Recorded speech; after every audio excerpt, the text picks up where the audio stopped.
Welcome to the Sourcing Hero podcast, produced by Una, a group purchasing organization that empowers sourcing heroes, and Art of Procurement, the world's largest procurement podcast network. I'm your host, Kelly Barnard. The goal of the Sourcing Hero podcast is to capture the epic stories of people who are rising up and beating the odds to create exceptional value within procurement, directly from those heroes themselves. Today, my guest here on the Sourcing Hero podcast is Jay Dettling.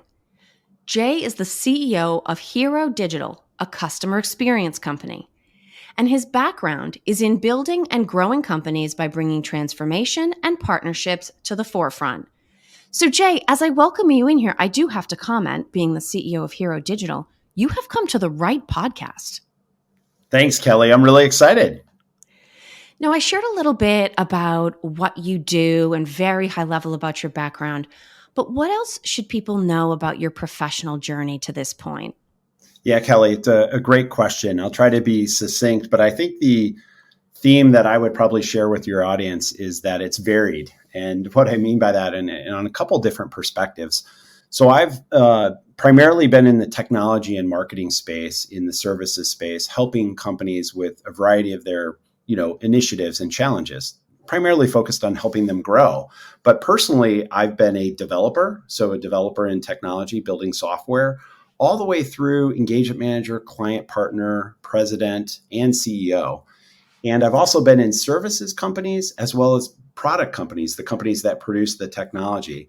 I've always been focused on growth, so I tend to personally lean towards go-to-market, which is why I'm no longer a developer.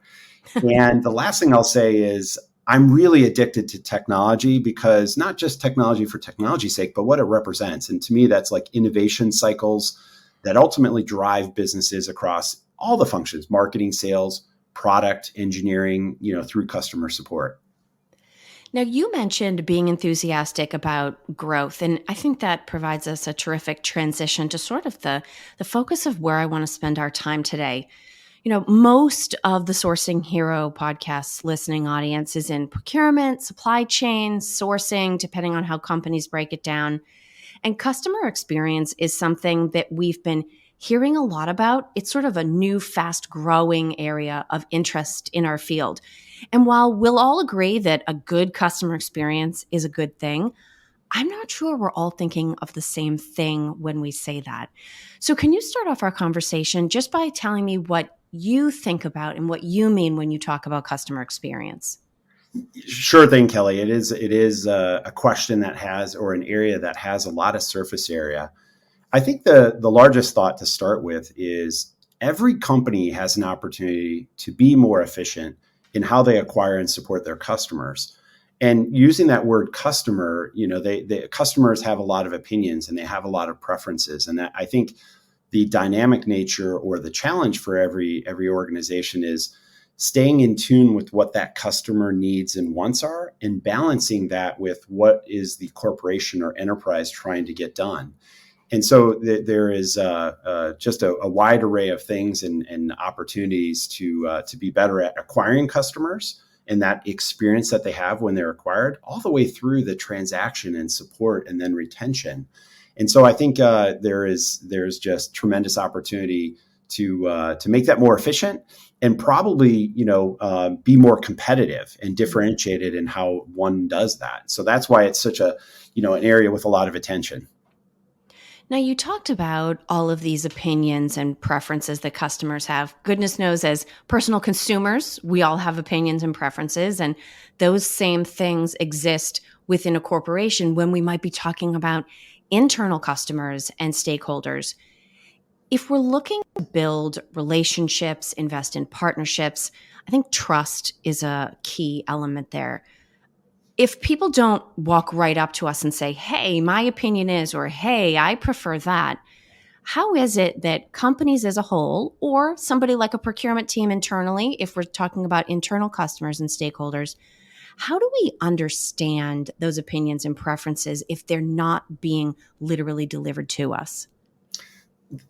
Kelly, another great question. The foundation of your question was based on trust and then learning about the human needs, that people have and what forms that trust. And What's exciting about the space that my business and I are operating in is that you're leveraging what are human to human relationships, and you're leveraging the power of digital to augment or complement those human to human relationships. And I think for enterprises or companies, I sometimes use those terms interchangeably, to understand those needs of their customers, there's a couple different things that stand out for me. And some of them might seem really obvious, but I'll go through them. I think first and foremost, ask the customers what they need. They will usually be very, very vocal, especially if they find themselves sort of wanting or needing something that your company is not providing. And they have a lot of comparatives. The thing about we use digital as another way to talk about technology in the space that we play in. There's a lot of different ways people are interacting using technology, and certainly the mobile phone has just done wonders for consumer empowerment and connecting with businesses just in the palm of their hand. So first and foremost, ask them what they need. They'll usually be very, very vocal. That being said, that's not the only way. I think a second way that has been very, very powerful, I'm thinking back to a B2B organization I worked for. They were selling to other businesses, so hence the term B2B. And we had an idea to take a green screen ordering process and make it more contemporary with websites and tablets and mobile phones and such. And we had a lot of good ideas that were generated on what the customers needed. But we did the second tactic that I'll talk about, which is get out in the wild and see your customers in their environment. For example, if you can go visit some customers and actually ask to see their desk or workspace or where they usually interact with your business. So I say, watch them in the wild, and you'll see all the tools around them. They might have sticky notes on their monitor. They might have, favorites that they've saved that don't have anything to do with your business, that you could say, wow, if I can make my experience incorporate those things, I'll be even more sticky to them. So I think watching them in the wild. And then the third thing I would say is, inventory what other brands they work with. There might be an experience that they use to do their travel, or that they manage, their household with, and that brand has some features that make it very sticky or very, very seamless or frictionless. And those are things that customers really like, that build trust with your brand. Trust is based on, predictability and things working as expected. And so I think it's very important to ask the people that are ultimately going to be using your tools that you leverage for customer experience. Ask them what they want. Crazy thought. Just ask people what they want, right? I mean, it's probably just as powerful simply asking the question in terms of experience contributions as it is getting the feedback and putting it into practice. I have to think that whether it's B2B or B2C, feeling like a brand cares, feeling like a company cares about what you think, that has to be sort of part of the brand loyalty, is it? Oh, absolutely. And the idea, you triggered another word that is often used.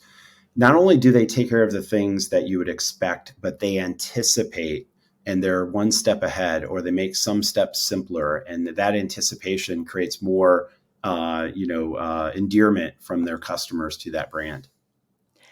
Now, we talk about customer experience like it's something that you want to have. And whether we've invested in customer experience or not, you have it. But what that means is sometimes it's good and sometimes it's bad. It's still the customer experience. It just might not be good. To what extent can that experience either amplify a company's competitive differentiators or honestly take away from them? That is an age-old question that a lot of clients of mine have asked. And some of the things that I share with them are very specific to their business and what I've done relative to research. But I'd say generally, what is really important to keep in mind is, or sort of hold up as guiding principles, if you will.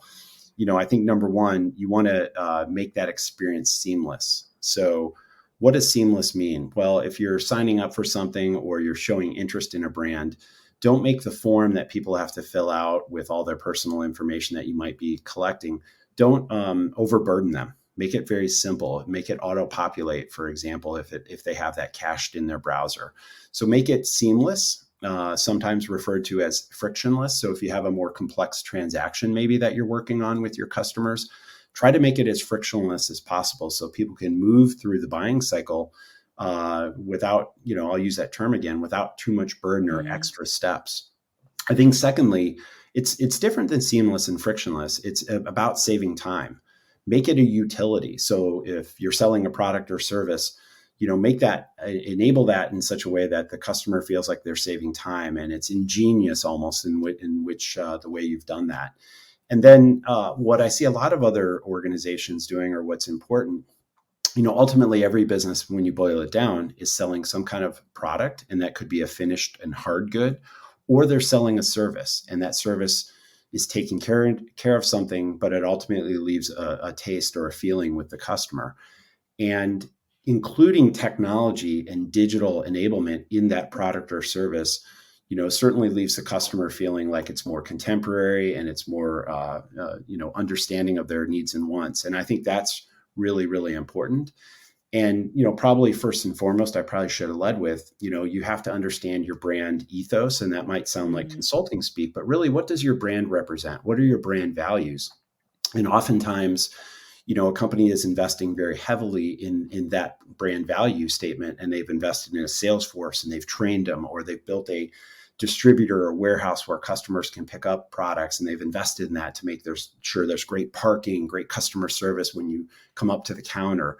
And then oftentimes what happens when you're on the digital side, you'll see a drop off in those things, almost an oversight. And it's very important that when you look at all those customer touch points, that you're supporting the brand values. And if you're not, to answer your question, that's where you can detract from the company's, competitive differentiation. You could have a competitor who's investing very heavily in digital, and customers, while they're loyal, they will switch. And there's been a lot of analysis on this, whether you're a B2C shopper or a B2B shopper, the switching costs are very, very low. You Yeah. can shop another brand very, very easily, and if they have a better experience that is more frictionless, more seamless, gets people faster to where they're trying to go, even if you might have lower prices and even a higher quality product, you may lose that customer. So you have to be competitive on the digital customer experience in ways that you haven't thought of, if you haven't thought of that before. Now, one of the things that procurement is not only good at, but fond of is baselining, right? So, anytime we're going to start a new project, we figure out, okay, I know I'm at the beginning, but where is the beginning?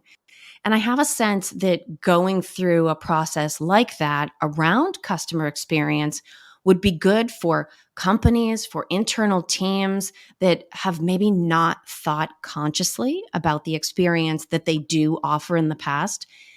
Given your experience in this area, what advice would you offer up to a company, to a team that wants to better understand what their customer experience is honestly like today so that they can be more purposeful going forward, and regardless of how good it is already, make it better in a way that's meaningful to the current and prospective target customers? Yeah, thank you, Kelly. I really like this question. And I think it's important to recognize in answering it, the embedded knowledge in an organization. And that comes from, a lot of experience and tenured employees, as well as very senior ones. And I think the risk for every enterprise is oftentimes there's an overweighting that happens with the senior folks in an organization, or the people that have been there very, very long, and their opinions. And their opinions are really, really valuable. That's what's grown the company and gotten it to where it is today. However, that may not, represent the full truth of what's happening or the changing dynamic. And so I think the advice I would offer is, use a third party to run a diagnostic or do an assessment on your overall customer experience. And certainly every organization, every third party that's, I'd say worth its weight, will have a framework. And, no two frameworks are the same, but they're generally, a framework that's tried and true. They've used it at multiple places. And it is based on their experience, as well as a lot of different brands. What I would also make sure that's important for our procurement friends is try to use a third party that has depth in your industry, but also has the vantage point from a multitude of different industries. Because the end consumer is or the end buyer might be a B2B buyer, but they're also a consumer. And so they're working with a lot of other brands, and their perspective is really, really important. So I think use a third party to run a diagnostic and assessment. And then, something I mentioned before, a second recommendation would be ask your customers, in terms of what do they think? What do they think is missing? What would make life easier? What would align with, one of the multitude of objectives that the company has? If you were to just be open and ask them, how would you do this better? If we wanted to increase the average order size, you might not say it that way, but how could we offer you more products? Things of that nature. But ask your customers, and what's really important, a sub bullet under that one, all tiers of the customers, the new ones versus the retained ones. You want to make sure you're retaining your customers and don't overlook, the value that they bring. And also ask the new ones who may be shopping different brands and different sites, maybe more aggressively than the retained ones. So I think those two things are really, really important. And certainly, as part of what we've talked about today is making sure that we're not just asking them and then sort of letting the information flow past. We're really trying to get into their heads. If we want to provide a good service, as you said, a good product, whether that's a procurement buying experience internally, we do aim for that to be as frictionless as possible, despite what some people listening in might be thinking. We're trying to get more frictionless. And then the product that we deliver in some cases is ease of access. In other cases is introducing suppliers that they wouldn't have found and been able to work with. And so I guess it's almost like an exercise in understanding and empathy, right? You're trying to understand the mindset of this person you're trying to reach and align what you prioritize with what will make the most difference to them. Because ultimately, that brings everybody onto the same page, right? Right, Kelly. And I think what's so exciting about right now, the period, the era that we're in, is you're not only competing on product attributes, you're competing on how you work with your customer. And that's setting your overall value proposition. And just the promise of digital allows, all of us to reach new ends and new customer segments that we couldn't before in more traditional ways. So while it might feel daunting or challenging, the opportunity to solve these things is also increased immensely. Now, Jay, as we start to wrap up our time together, I want to bring you into a tradition that we have here at the Sourcing Hero.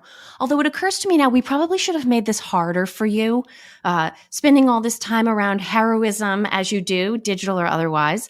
But we have a tradition where every guest, the first time they join me on the show, I give them a pair of questions. So I'm going to give you two options. You can pick either one. And there is no such thing as a wrong answer. I always think I've heard every answer to both questions until I hear the next answer and I realize there was another piece to be added to the story. So here are your choices. Either what does the idea of a sourcing hero mean to you? Or second option, what do you think heroism looks like in a business context? Oh, I love this. I think I'm going to choose, well, I like both of them. I think I am going to choose heroism in a business context. It's calling to me. It's calling to me. So I have a couple thoughts on that. First of all, we spend a little context setting for me, why that one jumped out to me. We spend such an inordinate amount of time of our lives, working with our colleagues and working in a variety of situations. Sometimes they're ambiguous. Sometimes they're very production oriented. Sometimes they're in groups. Sometimes they're solo, just a variety of context. And I think, to be a hero in the business context, probably boils down to three things for me. And the first one would be a team player. It's very important to be a team player. And oftentimes, you find yourself in situations where it hasn't been directly defined, what everyone's role is. And if you're leaning forward and you're a team player, you're helping other people while you're also getting your things done. And it's about what the group can get done. So I think that stands out. And maybe the second one's blended too closely to the first one, but the second one is make the group dynamic better. I think we've all been in situations where you're kind of 4 or 5 people in a group and you're kind of like, wow, if that person maybe changed their orientation, this would go a lot better. And the people that are leaning forward on their front foot, create gravitas and people want to follow those people. And so I think thinking about making the group dynamic better is really, really important. And then lastly, very pragmatically said, just get things done. There are times where people are looking around and they're not sure, and they haven't been anointed as the person. But the people that grab things and just get things done are really, really valuable. And to me, I like having people on my team that have all of those things, or at least two of the three, and it really makes the workplace just a wonderful place to be. I completely agree with you, because to sort of connect your first point with your last, we do spend so much time at work. And if you can be around a team that you enjoy and where people exchange respect and you get stuff done, that is about as good as it gets. Jay, for people that are listening in that maybe haven't met you, don't know about Hero Digital, would like to connect and learn more, where would you suggest that people reach out? I have three ideas for how you can reach out. First of all would be Hero Digital, one word, herodigital.com. And you can learn more about the organization I lead and my team of heroes. First of all, I certainly invite personal emails. So it's j.dettling at herodigital.com. And that's Jay.Dettling, Dettling at herodigital.com. And then also LinkedIn works great, just at Jay Dettling. Thank you for listening to this episode of the Sourcing Hero podcast. Join us again next time for more true stories of sourcing and business heroism performed by your colleagues and peers. Look for the Sourcing Hero wherever you get your podcasts, and don't forget to subscribe. Finally, don't forget, sourcing heroism is taking place all around us every day. Keep your eyes open and you're bound to see it. Until next time, I'm your host, Kelly Barner. Stay well, and always remember that you can be a hero too.